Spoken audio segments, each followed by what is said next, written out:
Hello, welcome to Big Blue News. I'm Nakari. And I'm Quinn. Wow, so this is Big Blue News. Yeah, it's pretty cool. Yep, pretty awesome, I'd say. Yeah, our first story tonight comes from Dylan Dubio and his coverage of the football season, from it being shut down and its early return in the spring. High school football has gone through many changes over the course of the past year. The MIAA has put forth a strong and resilient effort to reunite the sport that we all know today. I'm being told that the Swampscott team started their fall season 2 back in February and was later thrown in the mix in March, where they played Salem's high school football team. Now we asked quarterback Cam O'Brien a few questions regarding the football game. What was it like playing a football game in the middle of a pandemic? He explains, playing in a pandemic is definitely not easy. It is very tough being able to talk to coaches with masks on and trying to figure out a game plan when teams are given many timeouts to change their looks they give me. Ironically, an outbreak occurred just days after the game where 10 to 15 students attended a student party and contracted the virus. We asked first-year player Nick Paradise how the temporary shutdown in fall season 2 sports will set back him and his team. Nick explains, our team has a good thing going. After a strong win against Salem, we were ready to keep things rolling, but since the outbreak, it's affected many of us, and we just hope to get back out there soon. What is the plan for your team's return? The plan is for us to hit back hard and compete and make our mark. Receiver right. It's another read option. Brian goes right up the middle, untouched for a big blue touchdown. Wow, what a great story. Yeah, our reporters do a lot of great work here. Hey, you know how a few seconds ago you introduced the story and then it played? It was pretty cool. Mind if I give it a shot? Sure you can. Thank you so much. Indoor dining restrictions are starting to be loosened here in Swampscott, leading to a boom in the local restaurant business. Ava Hebben Street takes a dive into what the new guidelines actually look like firsthand. Local restaurants are the lifeblood of Swampscott, but with all of the COVID-19 restrictions, it's been hard for them to stay afloat. Recently, restrictions have been decreased, with the capacity allowance changing from 25% to 50%. Employees at local dinery, G-Bar and Kitchen have stated that they personally feel that the decreasing restrictions are a step in the right direction. Not only did the capacity increase, but the hours did as well, allowing for restaurants to take later reservations, specifically ones after 9 o'clock, and hold more reservations in general.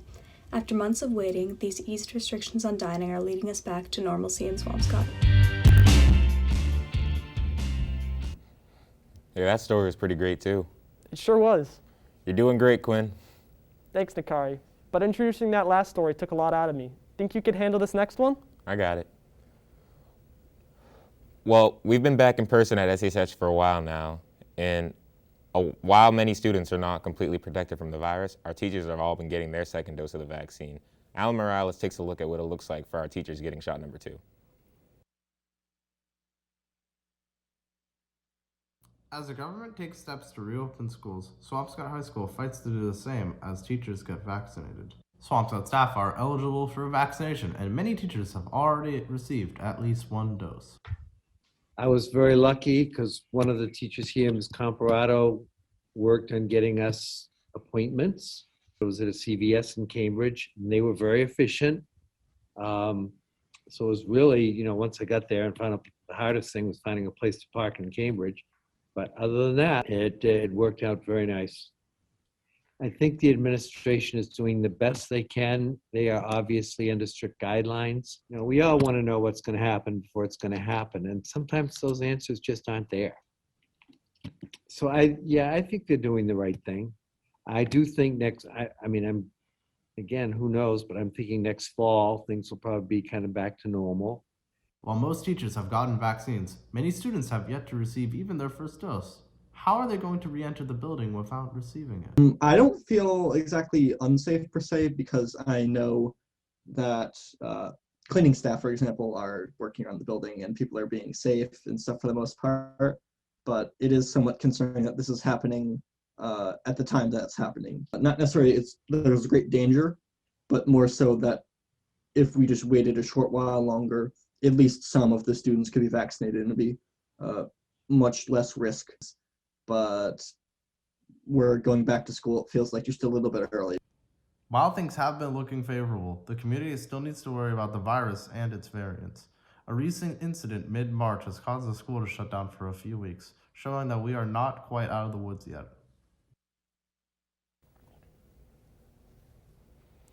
It really is amazing what you can do with the news these days. I'll say. I think I'm feeling better from introducing my last story. I think I'm going to try it again. Go for it. Thank you. Did you know that students are regularly overworked? Nick Pacheco does, and today he takes a dive into how virtual learning has affected him and countless other students.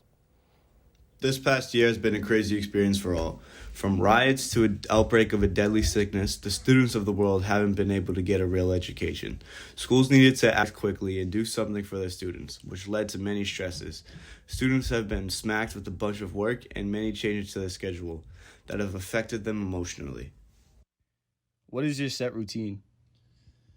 My set routine, I don't really have a set routine. I used to have a set routine, waking up in the morning, probably an hour before school started, showering, eating breakfast, and then heading over to school. I was probably more prepared then. Now, school's really just, it fluctuates in like in the time changes. It fluctuates in the learning style. We get April break, February break, we get holiday breaks, we get a 2-week shutdown, so it just changes everything, so I can't really stick to a set routine. So I think it hurts me and it hurts a lot of students that we just can't stay on track of like the same routine of the school system. So I have no set routine, but I used to have one. What would you change about the school system right now? I'd figure out a way to make learning less boring, if all seriousness. I'd probably extend our breaks in between classes a little bit, like maybe a couple more minutes to stretch, get up, move around. It's too much sitting around, and personally I think that's very boring, and it can cause kids to lose track of focus, and their grades can plummet. Some of the students of the world have not been able to adapt to a new learning style. With the constant change of schedule and overload of work, it has been very difficult. Hey, we did it. We sure did. Woo. Hold on. It looks like we still have one more story left to introduce. Oh no, who's going to introduce it? All right. What if we did it together? Yeah, I think we could make that work. Let's give it a try. The Swampscott Big Blue, a classic mascot that represents fear and power in the local athletic community. A mascot that has also been the butt of countless jokes with students in all walks of life. Nathan Kent decided to look into this topic and find out how it came to this. Logos and mascots, no matter if you hate them or love them, they're everywhere, from basic food products to big name companies. Though our school, ironically enough, doesn't have a mascot. Instead has, well, more than one logo. When asked about it, the athletics department had this to say.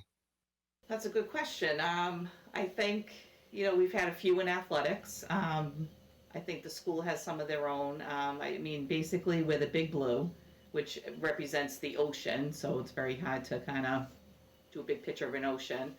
So it's always been an S. It's changed over the years. I think it's been like a big block S. There's been ones that have like lines underneath it. Right now, currently, it's been for a few years anyway now, is the S with the big blue going across it. I don't know that there's really anybody in charge of the logo. It's just kind of like what we make up and use for the teams. All right. How come we don't have a mascot, and do we have plans on getting one?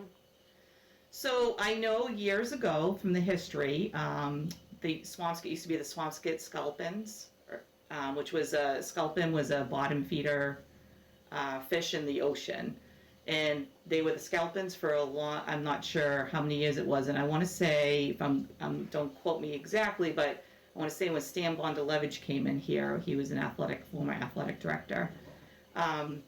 He's the one that the one that inspired changing it. There you have it, folks. The answers for our multiple logos and our missing mascot. If I were allowed to pick a mascot, I would have picked the blue whale, given, its name. Anyways, I'm Nathan Kent, signing off. Wow, we really did it. We sure did. Ready to close this one out? You know it. Thank you for joining us in this episode of Big Blue News. Don't forget to like, comment, and subscribe. We'll see you next time.